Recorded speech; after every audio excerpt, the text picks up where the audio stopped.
Mwasimu cy'abannafa baje kumideko, of course ne PBS TV straight to the world Uganda. Nze Alpha Macco Munabyamizanyo always genius okubera ntino mbatusaako sports Vuvuzera olunaku olwaleero. Olunaku olwaleero luno nzikiriza twogere ku mpaka za English Premier League, of course ne Champions League.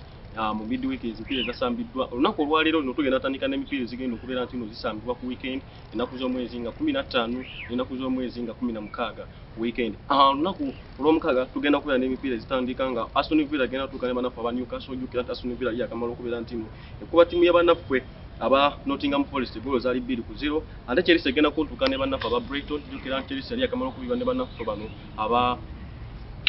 bano aba Wolves goal yali 1-0. Ate nga Everton egenda kuntuuka ne Fulham. Jukira nti Everton yali yakamala okubeera ntino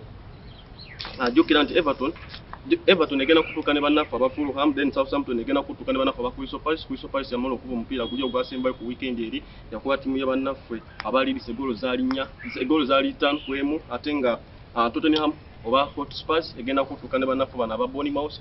Jukira nti Tottenham yakuba bannaffe aba Brighton goal zaali 2-1. And then ttiimu ya Wolves egenda kusamba bannaffe aba Brentford. And then Manchester City egenda kutuuka ne bannaffe aba Leicester City. Jukira nti Manchester City yagoba omupiira gwayo gwaliyo ku weekend ng'ekuba ttiimu ya bannaffe aba Southampton goal zaali 4-1. Mwembanga nkugyeko awo nzikiriza then nkutuseeko emipiira ezaaliwo ku lunaku olw'Essande nga nsi netuuka ne bannaffe bano aba Liverpool. Jukira nti omupiira ogwo gwagenda maliri ga goals 2-2 nga bannaffe aba Arsenal bateeba ne bannaffe bali aba Liverpool nga bateeba. Jukira Robert Firmino ng'akuba goal ey'okumi ng'akuba bannaffe bano aba Arsenal. And then omupiira ogwaliwo omulala ku lunaku olwa Sunday Manchester United ng'etuuka ne bannaffe aba Everton. Jukira nti Manchester United yasobola okwekubira bannaffe bano aba Everton goal zaali 2-0. Mwana mulenzi McTominay ng'ateba goal ye. And then nja kutusaako ku mpaka zino eza UEFA Champions League emipiira ezabaddeyo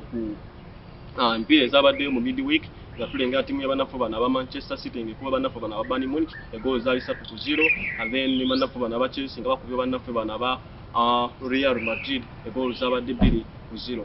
Njagala kutegeeza nti ekyafa kiri mu UEFA Champions League nti bannaffe bano aba Real Madrid be ba defending champion. Jukira nti mu 2021 twalaba nti Chelsea yasobola okwekubira Manchester City emukuba goal yali emu nga goal yatibwa mwana mulenzi Havertz. Mujjukira bulungi nnyo yali counter attack nasigaza 1-1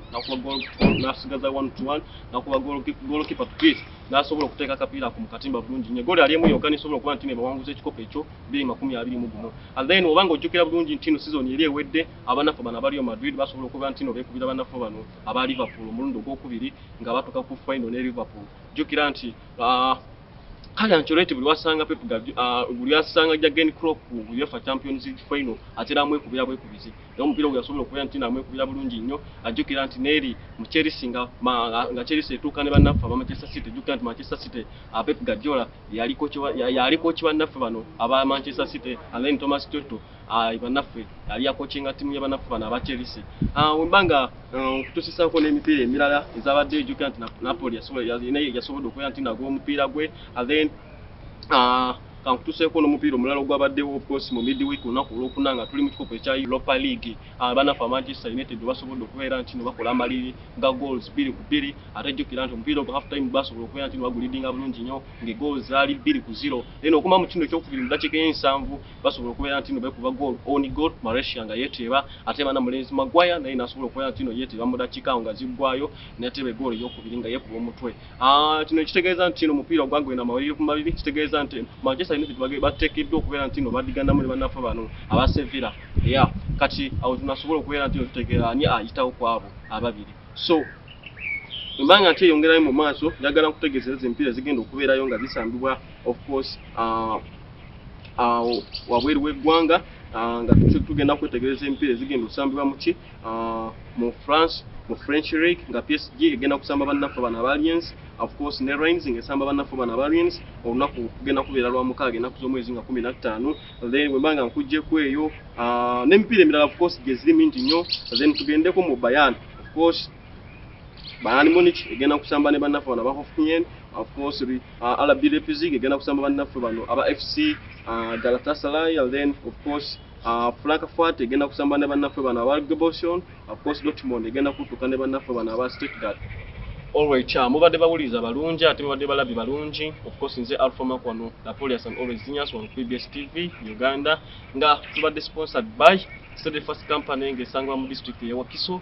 Of course mubwate mu Kira municipality osobola okubasanga ku namba ezikuta wansi awo. Of course abadde ku kamera brand K Uganda yabadde ku kamera. Lunaku olwaleero kambagalize weekend ennungi wano ku PBS TV nze Alpha Macco Napoleon always genius. Kama takumira mpera abankumira.